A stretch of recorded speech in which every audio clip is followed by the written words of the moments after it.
Nostalgia, a sentimental longing or a wistful affection for a period in the past. And that's literally the definition of the word nostalgia. And when I talk about nostalgia, what I'm really talking about is a period of time where literally we look in our past and we almost just think to ourselves, man, what a time that was. And literally, this very topic is actually something me and my older brother were actually talking about not too long ago. And it's almost how our mind almost deceives us that the next phase or the next stage of our life is going to be so much better than where we're at now. And it's like we almost can't wait to get to that place. And we're constantly thinking, yeah, that will be better. That will be better. If I can just persevere and I keep going. And then we get to that next stage and the next phase and we're grateful to be there, but it's just not really almost what we thought it was going to be. And this is something that really has pretty much affected everyone at some point in time. I can say for myself or for many people, many a time, let's even take, we're in secondary school and we can't wait to get to sixth form. We can't wait to get to that next stage. Why? Because we'll be a bit older now and we'll have a bit more independence and we'll have maybe a bit more freedom. The sixth form schedule isn't really as tight as the secondary school schedule is. And we kind of think, you know what, we're doing less subjects. It'll be better when we get to that stage and then when we get to that stage, we actually look back and we kind of think to ourselves, man, secondary school actually wasn't really too bad. Again, I personally wouldn't want to do it again, but we kind of look at the things we had to study and what we're studying now, and we kind of think to ourselves, man, if I had to compare that with A levels, it's really not the same. It's like that was actually kind of a bit easier, and for the majority of your years in secondary school, you don't really actually need to do too much, to be honest. You're kind of almost just vibing, if we're gonna be honest with you. Um, and really just having a good time with friends and things like that. And to the latter years, it starts to get a bit more serious. I mean, you kind of think, man, if I could just go back to that time where I had a bit more freedom, where I didn't have as much responsibility, and then our mind almost deceives us in thinking, when we get to the next stage, which is university, that will be better. We'll have even more independence, maybe away from home, we'll have freedom, our own responsibility to schedule our own time the way we want to. And all of these things are great. And, we get to that stage and we're grateful. And then we kind of almost look back again and just think to ourselves, man, like, again, that time I had where I was a bit more free, where I didn't have as much responsibility as I do now with these lectures, seminars, and assignments. Man, if I could just go back to a time like that, and this thing just keeps repeating itself again, again, and again. We almost look again to that next stage, maybe even working, and we think, when we're earning our own money, have our own house, etc. We get to that stage, we look back and we think, man, what a time I had when I was in university, when I had all this freedom, so on and so forth. It's like it can be so easy for us to be so trapped in getting to the next stage that we never truly appreciate the present we're actually in.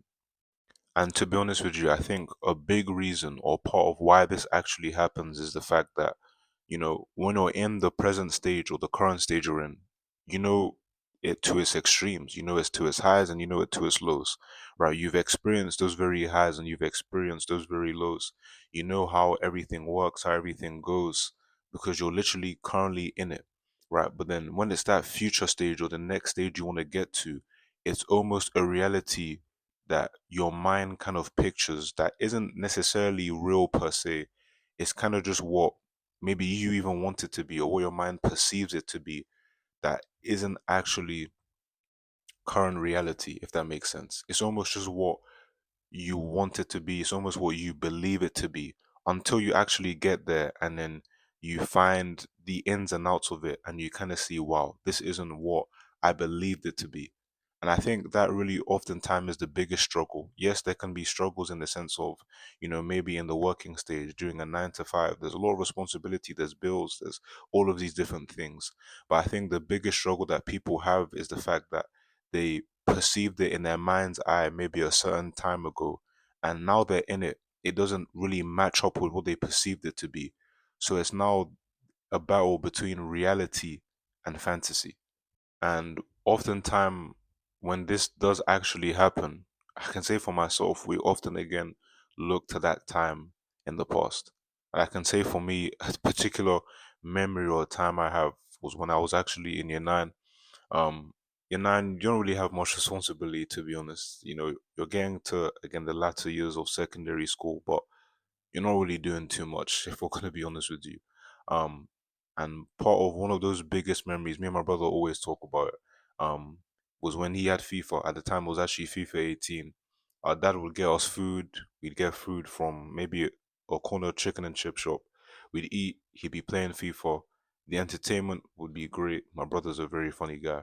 Um, and he'd just be playing, and literally time would go, and we'd just be having the most fun.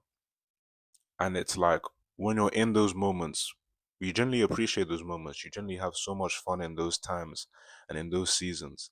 But something I even said to my older sister was the fact that sometimes I actually wish that almost God could tell you or someone could tell you, this is actually a great memory. This is a great time.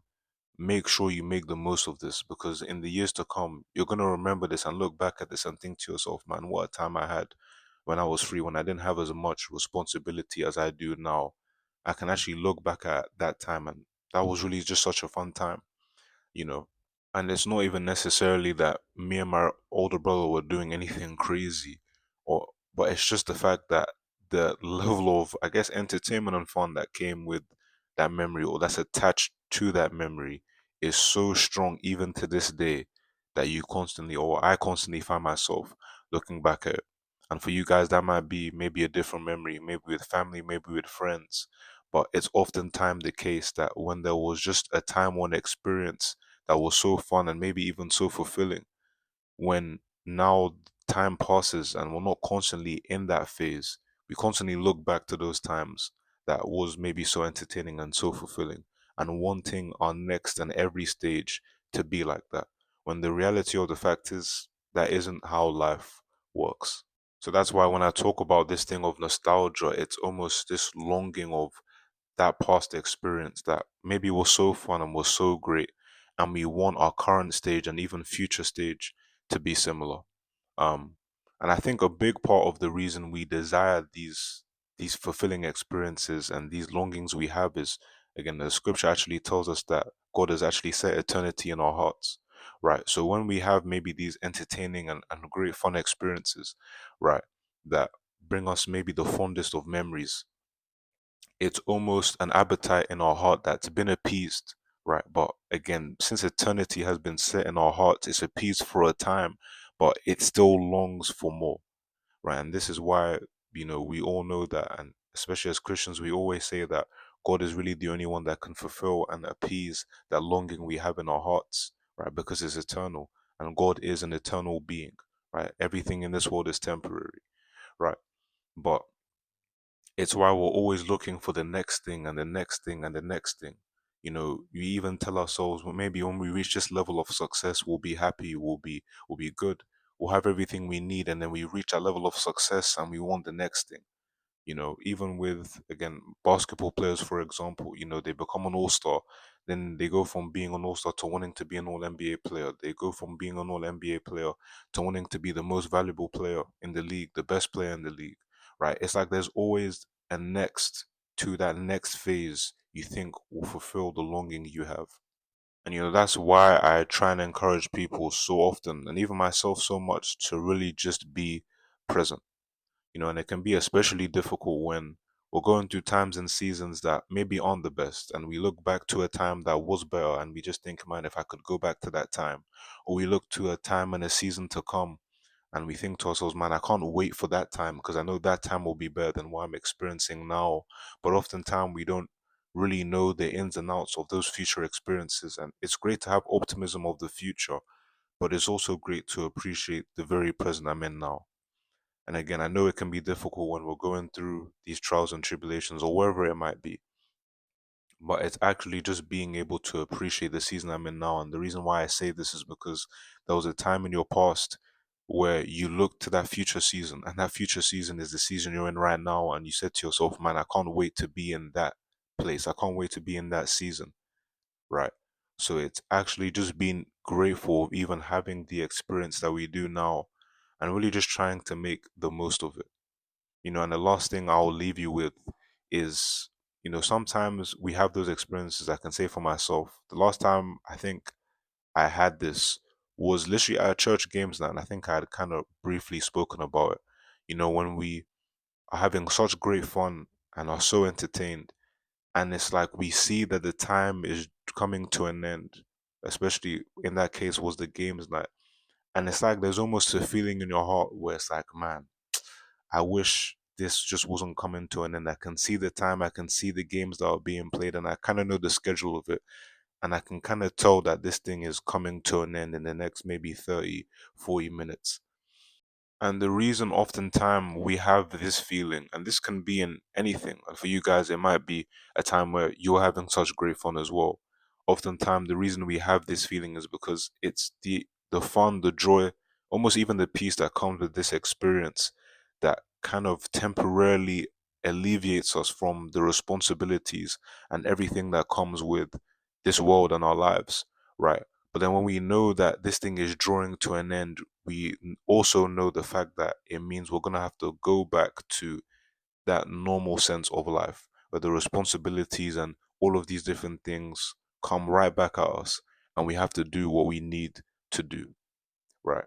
And it's why I say that honestly, I think a big part of this life is really having meaningful experiences with family, meaningful experiences with friends, meaningful experiences with God, and actually having that intimate relationship with God, right? Because when the time passes and when, we move forward and we're doing all of these different things, we'll look back and we'll think to ourselves, man, what a time that was. And at least you can have the satisfaction of the fact that I relished that time. I made the most of that time when I was there. Again, I appreciate you guys, and I hope this video was able to be a blessing to you. Take care. I'll see you guys in the next one.